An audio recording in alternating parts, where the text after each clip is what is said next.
So this one always fishes good with a mercury or just a black. Either they want the mercury or they don't. So that's a sulfur bead. It's really bright.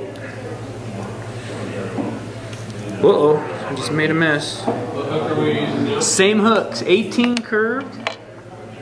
And then get my bead on here and I'm off and running. Do you guys know the bead I'm talking about? The Quicksilver?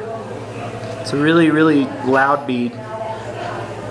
But it's glass, it's not... It's glass, but you know, like all that sulfur series that they tie, that whole sulfur deal, that's the bead. It's the Quicksilver. And whenever they're emerging, there's just days they just focus on that. There's days they won't touch it because it's on this fly, but that's why I do it with the blackhead too. I've got zillions of glass beads, but they're sitting in my tie-in shop at home. See, this one's a white emerger. It's not the bead I want. Okay, so...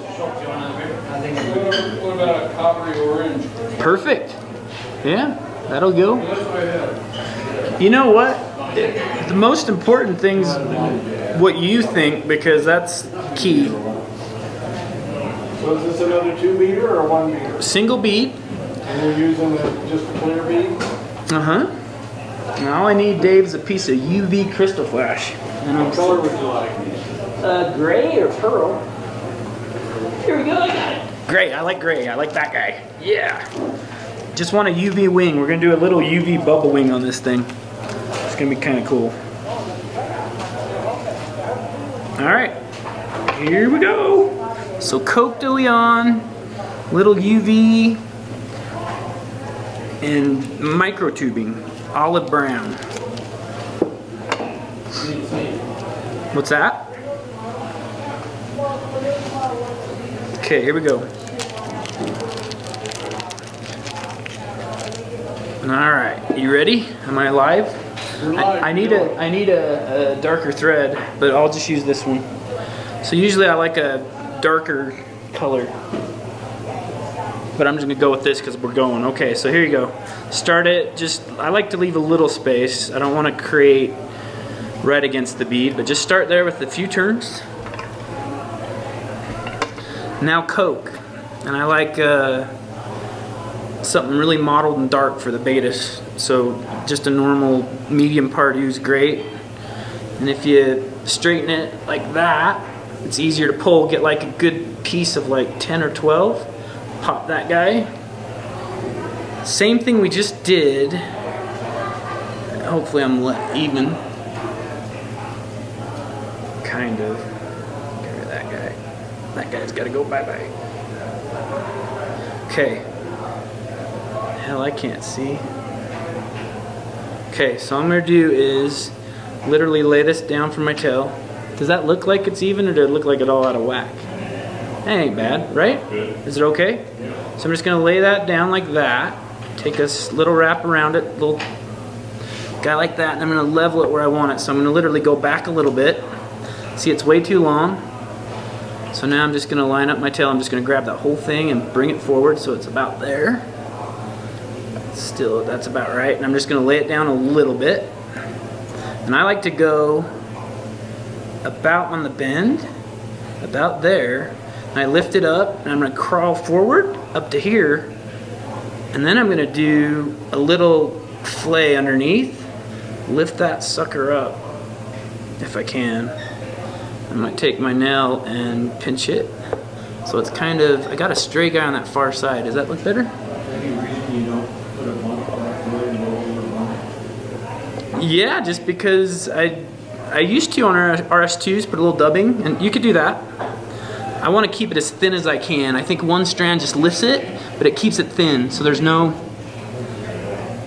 So yeah, I just like to take that like that, and just kind of, and if you put the pressure, see how it flays? Like it flays it, right? And so it's not hanging down. Okay, now I just want to level that a little bit, so when I do the tubing, it's not horrid. So we're just gonna grab a little piece of micro tubing. The greatest stuff ever. And I'm just gonna put it on an angle there, just like that. Crank it down and then pull that sucker through. And then we're just gonna crank. We're gonna crank on that tubing to keep it down to nothing. I did like the material, bring whatever the fuck you want.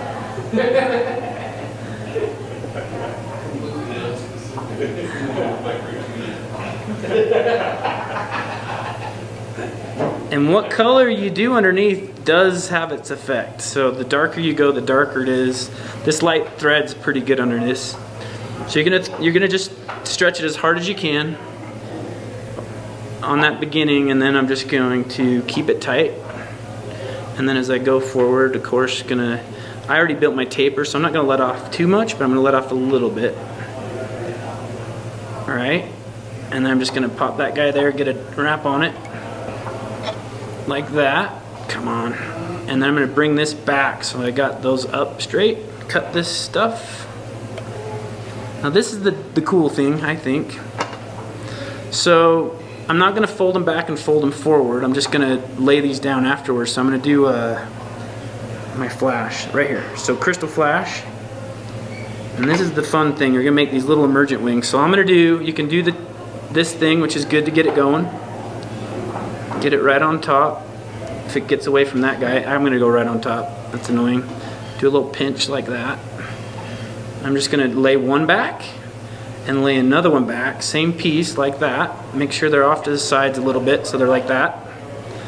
And now you get a cool dubbing, like whatever you want. Light green, because it's like a Betis. You could do I like an olive brown, straight up olive brown. All it needs a little dub. I'm gonna put whatever the hell I can find. So I'm gonna just do this. I'm gonna do this gray olive. And hardly any. I hate dub and wax if I don't have to, so just kind of, just barely anything. Just a simple little twist. Just about that much.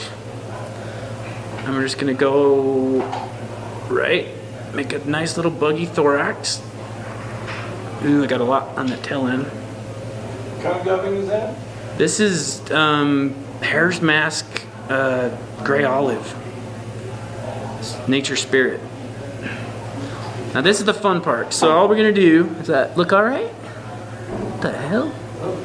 All right, so what I'm gonna do is take these two guys now forward, put a pressure on it like that, tie them down right there, okay? And I like to take one more wrap so they don't come undone. And I'm gonna take a bodkin and I'm gonna lift these little wings. I'm gonna make these little loops. Did I get it? Miss it. Yeah. All right, let's see, which one is it? And then you can pull it down a little bit. I think I missed it. Yeah, thread. Was it thread? It was something, yeah, I missed it completely. All right, so I'm gonna try to get in there if I can see. And that's that one, so I make this little loop. See that one? You see it? Yeah. So that's the loop. Now I'm gonna come on this side. That's the guy I wanted first. Yeah, I'm getting dubbing. All right, I'm gonna get them both. I'm getting lots of dubbing, huh? What the hell? Don't use this dubbing. Good Lord. So normally I can pull them off to the side, but this is the beautiful thing. I hate stuff like that, so you can always start over, right? Because that's annoying. So let me get back to where I was. I'm gonna do these together a little closer. I'm just gonna, and try to do it not too tight. Here we go, this should work better.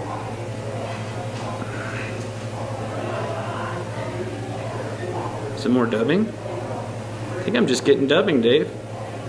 It's alright, I can edit the hell out of this. Really? Oh, God. But my wings are there now. You see the little bubble wings? Here we go, a little further. See them now? Just where you use that fast forward feature, Dave. See that? Can you see them? I don't know if you can see the damn things. All I can see is hair. All right. We can see one. Anyway, so now you don't want those coming undone, so put a good torque on it and then lift it and get a good thread behind that like that. And then all we're gonna do is I like to lay these down. So I like to put one turn on them back so they don't come undone. And then just a nice little come in here. I'm going to use this because I'm still a little quaky. Do that. And then I'm going to do is divide these legs.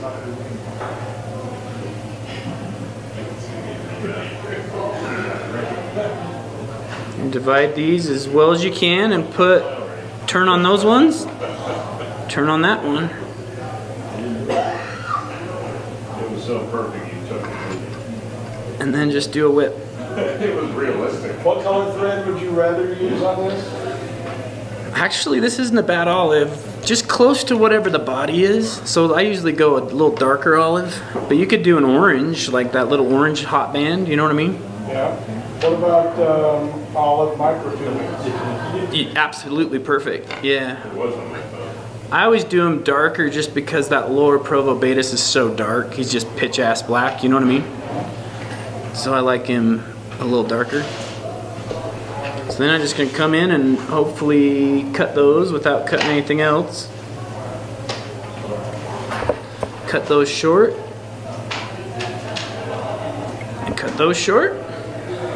Get rid of that little weasel under there. Look at that big guard hair. It looks like its own entity. Get rid of him. That dubbing's really annoying. It's the first time I've ever used it. Why would you use a finer I dubbing? put it back. The one I like, the one I've always used is just South Scud. South Scud olive. And I mix it with the old brown, which they don't make no more. But yeah, look at all those weird little fibers everywhere. I'm sure it will fish, but... Can you see the wings okay though? Did it work out? Yeah. Nice. Beautiful wings. They love this damn fly. I'm really disappointed you didn't cut it when you cut it. I'll try not to disappoint next time. I'm sure it will happen. All right, but that's a fun little emerger. It works with everything. Like the PMD, I like to use rust, and then use a rusty thread, so rust, and then I'll go. Actually, I use a total different. I use the tan UV on that one for the wings, and then a thorax of kind of a yellowish, more of a yellow.